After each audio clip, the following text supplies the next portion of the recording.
Hi, I'm Sam Candy. Welcome to Sustain Talks. Today, I'm joined by Lauren Costello, Responsible Business and ESG Strategy Advisor from Business in the Community. Hello, Lauren. How are you? Hi, Sam. I'm good. Thank you. Thanks for having me today.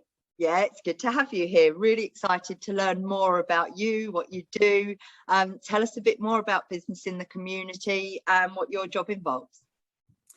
So I'm the Responsible Business Strategy Advisor at BITC, and BITC is the largest and longest established business-led membership organisation dedicated to responsible business.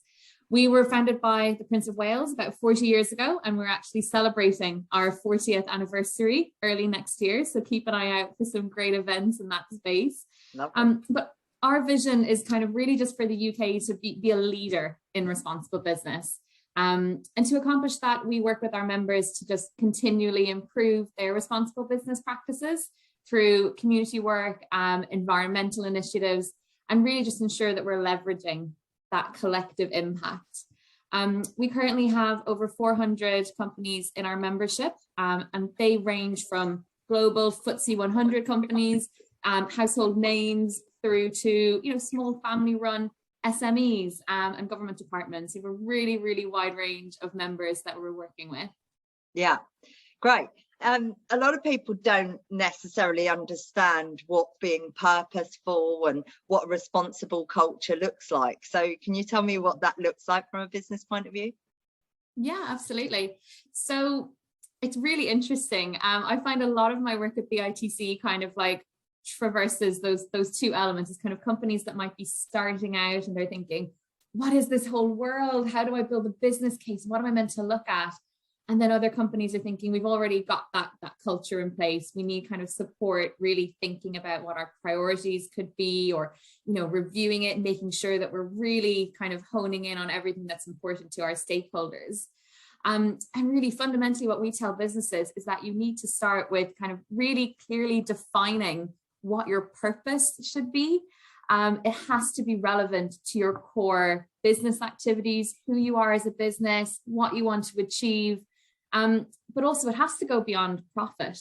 It can't just be kind of thinking about the bottom line all the time. It's really about your impact on the wider world. That has to drive your business planning and your commercial strategy in some way, particularly in this day and age with all of the challenges we're being faced with. And we really encourage companies to think about, how does your purpose help you to achieve impact on issues within the environment, issues within your community, and be that guiding light, really. Yeah, absolutely. Why now? Why is it so important for companies to act with purpose these days? So it's definitely come more to the fore in the past year and a half, I think, anyway, certainly in the conversations I've been having. It helps to guide you through the good and the bad. It's something that your employees can take ownership of as well, and really kind of feel like it's part of their job roles. It's part of their, kind of why they're part of your company and what they get from their 9 to 5s. We really heard from a lot of our members during the pandemic, particularly at the height of it last summer, that they were sitting in senior leadership team meetings, having to make really quick, snap decisions and important decisions. And they used their purpose to guide that decision making, because it was rooted in strong stakeholder engagement and a strong sense of what their mission was, what they were about, what they wanted their impact to be. And that enabled them to just make some, very fundamentally important decisions, but they were able to do it knowing that they were staying true to what the company was about. Yeah, obviously a company, they need to make money as well, and they need to have the right messaging. But what do you think are the benefits of running a company when you're thinking about purpose? Yeah, it's a great question, and it's one where we're asked a lot at BITC, because you always have to make the business case for responsible business in a lot of companies. And that can differ between, you speak in different languages, don't you? You kind of might have a slight data-driven argument, but also you might have, that idea around legacy and it just being the ethical and right moral thing to do. But increasingly, we're seeing that businesses that are led by purpose are ultimately more successful. You just have to look at the great example of Unilever for, we all love them as sustainability practitioners. Unilever are great. But, they have they're fundamentally led, and their brand development is led by their purpose. And they'll get rid of brands that don't satisfy that, because they've seen the success that being led by purpose, and their purpose is to make sustainable living commonplace. And that's what kind of guides everything they do. And it's just really interesting to see that they've seen an increase in their sustainable brands, that where they apply that purpose to the brand development. And they've seen sales of that brand increase, which is amazing. We also know from, there's so much research out there as well. Deloitte do a fantastic millennial survey. I'm sure they run it kind of every year, I think. And people want to join organizations where they can feel part of it, and they feel that it matches their own sense of personal purpose. There's also some great research as well from Edelman, the media and communications agency. So every year they run the Edelman Trust Barometer, which is a great read. If anyone hasn't seen it, it's always one to watch out for. But they've done some fantastic research around the fact that employees want to work for organizations where they have a sense of trust in leadership. Employees are very interested in where they get their information from. And they also want to feel like their jobs have an impact, that they're making a difference in some way.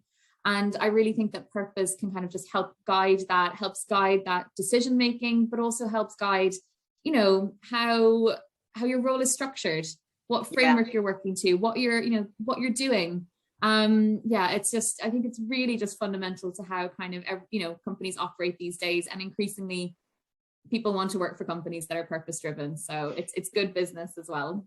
It's so true. I, as a business myself, now I make sure more than ever that when I'm looking into working with a company, the first thing I do is look at their purpose and their company profile and their, how they treat their people and the feedback. And I really, really look into it. How do you think purpose is connected to sustainability? So for me, purpose kind of comes at the very beginning. It kind of sits at the top and is your North Star, your guiding light, and kind of almost, it really does dictate the impact and the ambition that you want to set. I think it's really important to kind of, have that sense of self within a company. I think purpose really gives that and can kind of just help you understand who do you need to engage with to create your responsible business strategy. And then it also helps you figure out, what programs do you want to put in place? What initiatives are you going to run to have a positive community and environmental impact? So I think it's just really that kind of foundational piece. It's so important to kind of explore it, figure out what that statement is, but also ensure that it actually comes to life. It should never just be something that is written on a wall or sits and on an annual report or something like that. It has to be kind of absolutely lived from the top with leadership, but like we were discussing, also part of every employee's kind of journey with the company and what they come to work for, and that's how it's truly lived. And then you see it being that, as I said, that foundational piece of any strategy, which just kind of further guides how you kind of roll out different initiatives, I think. Yeah, I have spoken a lot to companies recently, and really share that the SMEs really need to sort of make moves and play their part in sustainability and social responsibility. And some companies might feel that they're a little bit too small, and are they going to make an effect? But what would your advice be to a company that was thinking about starting their journey? How would they start? Just do it. Just honestly, just like, it sounds so simple, but just do it. Just try it. Put yourself out there. Something I always come back to is like, I would much prefer a company to be transparent that they're making an effort than not do anything at all.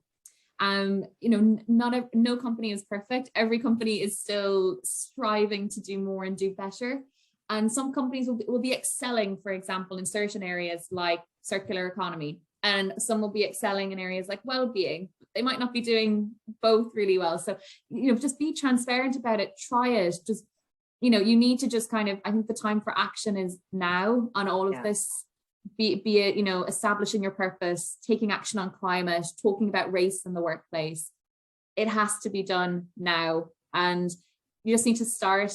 It can be scary. It can be, you know, people can be nervous. It is a challenge. These are all challenging conversations, but it's really important that we have them.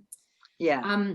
Some of the key things that I kind of say to companies when they're thinking, okay, we're going to do it. We've made the decision. We're going to, you know, crack on, is you've just got to really think about who's driving it. So where's the ask coming from? Is it your investors maybe? Is it employees? Is it customers? Kind of where's that real kind of drive coming from and that desire for action? Then you need to ask yourself what's already happening. You know, you and I both know that, you know, from our work with companies, Sam, that there's often a lot of great activity happening in lots of companies, but it can be quite disconnected at times. And, you know, lots of kind of pockets of great things happening, but not necessarily brought under the same umbrella, so to speak. So I think, you know, find out what's going on. Think about how you can join that up and where there's like common activities or common interests happening, and just kind of have like that information gathering as well. And then think about the impact you want to have as well. So bringing it back to that purpose piece, what are you about? You know, where do you want to see action? Where can your company play? What space kind of makes the most sense for you to take action in? And then probably one of the slightly easier things to do is look at what your competitors and peers are doing in the sector. Yeah. You know, who are the people that you admire? What are they up to? How could you either emulate it, or how could you say, we could actually do that? We could do that better. We could do more. So I'd say, you know, those are like 4 really easy things for companies to start with. But fundamentally, it's just like making that decision to say, we want to do something, and the time for action is now. Yeah, I think sometimes people are worried about the challenges, the people in their company, who's going to do it, is it going to cost them a lot of money? What kind of things can practitioners overcome? What kind of challenges, you know, are they going to be able to get over when they're facing changing to becoming more responsible? Yeah, absolutely. And it comes back to your point earlier about the ultimately companies do have a responsibility to shareholders and employees to be successful. You still need to make money at the end of the day, but absolutely you can do so in a responsible way. And, it's important to speak in the language that your company speaks in. So it's a really interesting one. It's one I get asked by a lot of our members because, like I mentioned at the start, they come to us at different points of maturity, starting out on their journey, or maybe really kind of mature and then thinking, I want to do something different. Help me, but I'm coming up against all these blockers. I think there are kind of like 3 things that you always need to remember in this space. First one is not everyone's a sustainability expert. Yeah. I forget that sometimes. So many acronyms. I know, right? Oh, there's so many. There's so many of them out there. So it's really important to remember not everyone is a sustainability expert, and people are very much on their journey with this and it can be challenging. Some of those topics can be really challenging for people to engage with. In saying that, there is absolutely a passion amongst people to do the right thing. Yeah. I've never met someone, I've absolutely met people that will challenge things and they'll question it and they'll want to really get into the detail, but I've never met someone who will say, you are fundamentally wrong about wanting to tackle this sustainability issue. Everyone does understand the importance. It's just kind of bringing them on the journey at their pace.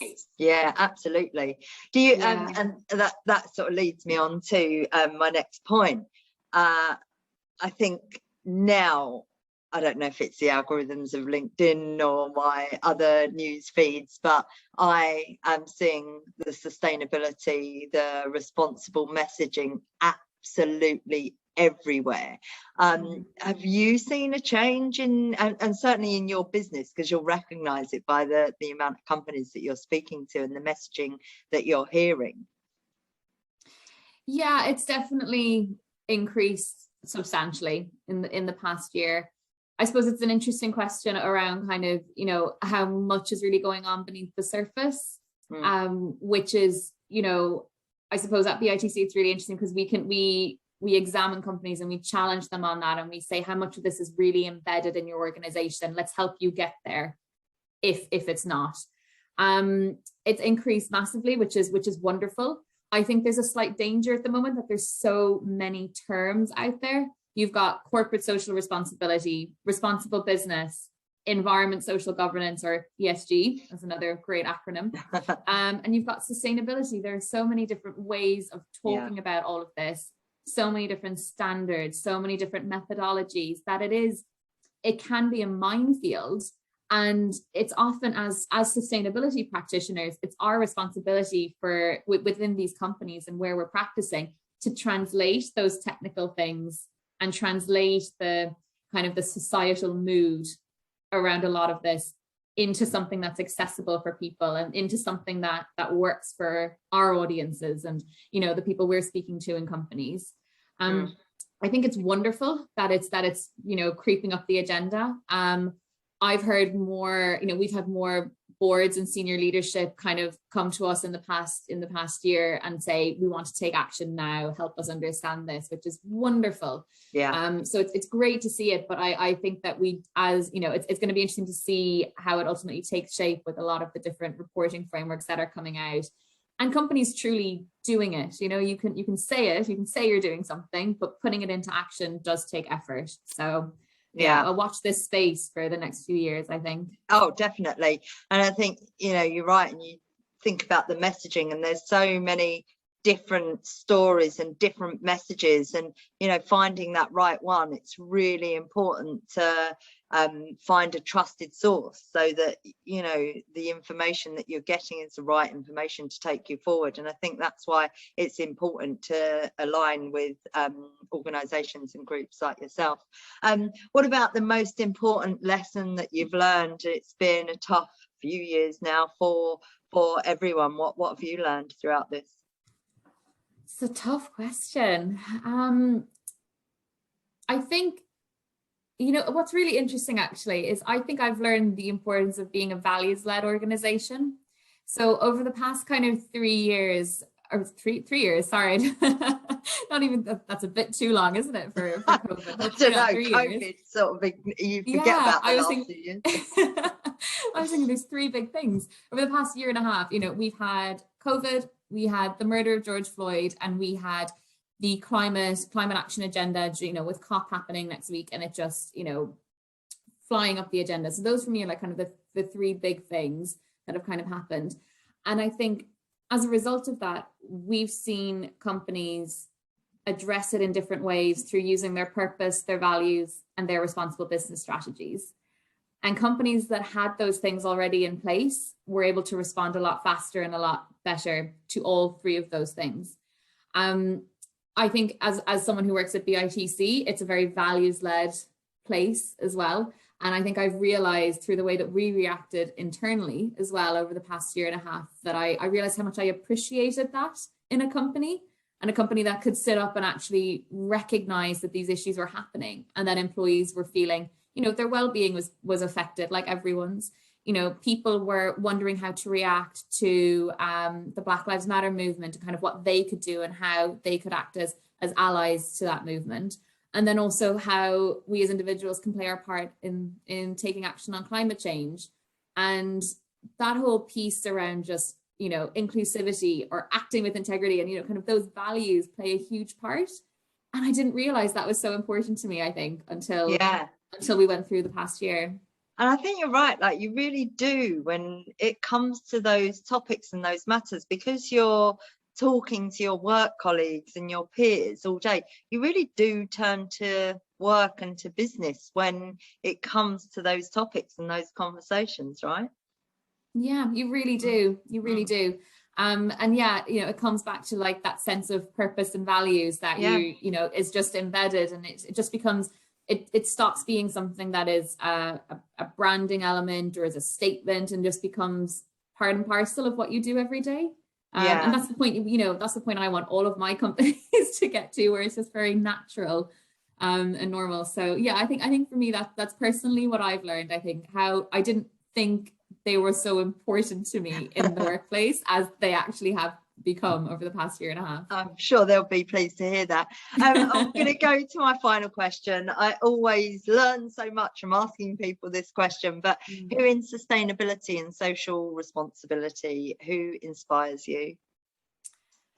I'm very inspired by Mike Barry of M&S. So I love everything he shares online. I always gain so much information from him, which is fantastic. I also really admire Rebecca Marmot, who's the Chief Sustainability Officer of Unilever as well.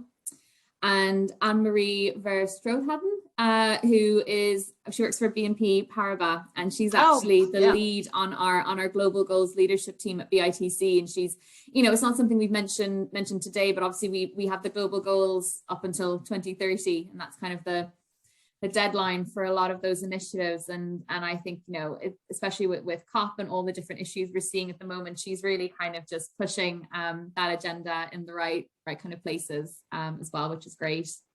And then I'd also just say I'm just constantly inspired by my colleagues at Business in the Community and by practitioners that, you're like you, Sam, and that like you're speaking to as well, because it's just always inspiring to remember that there's lots of people out there trying to do this and taking action. And, it's just really nice to remember that sometimes as well.